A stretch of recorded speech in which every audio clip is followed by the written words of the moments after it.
नमस्कार दोस्तों, मैं हूं आपके साथ प्राची कुमारी।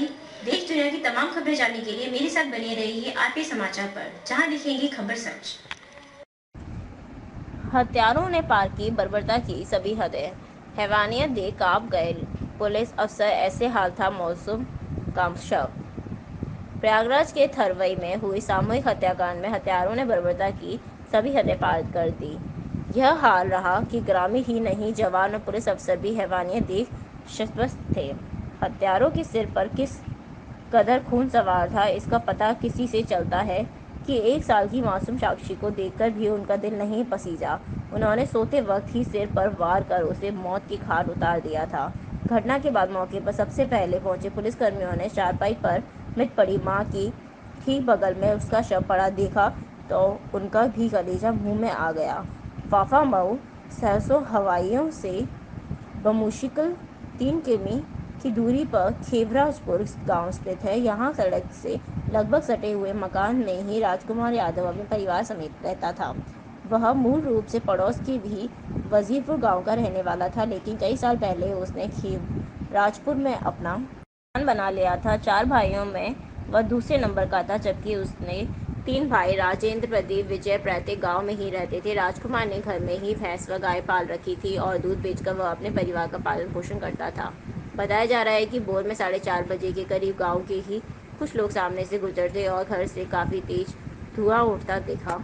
सूचना दी तो सबसे पहले मौके पर 112 नंबर की पुलिस पहुंची। इसके बाद थरवई पुलिस आ गई। मुख्य दरवाज़ा भीतर से बंद था।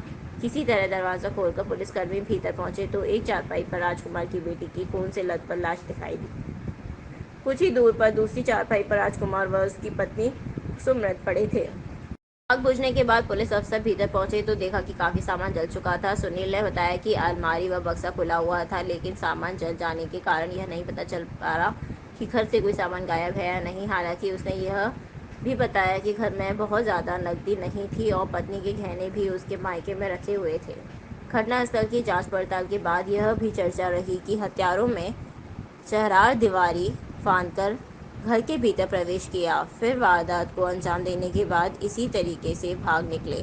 दरअसल पुलिस जब सूचना पर मौके पर पहुंची तो मुख्य दरवाज़ा भीतर से बंद किया।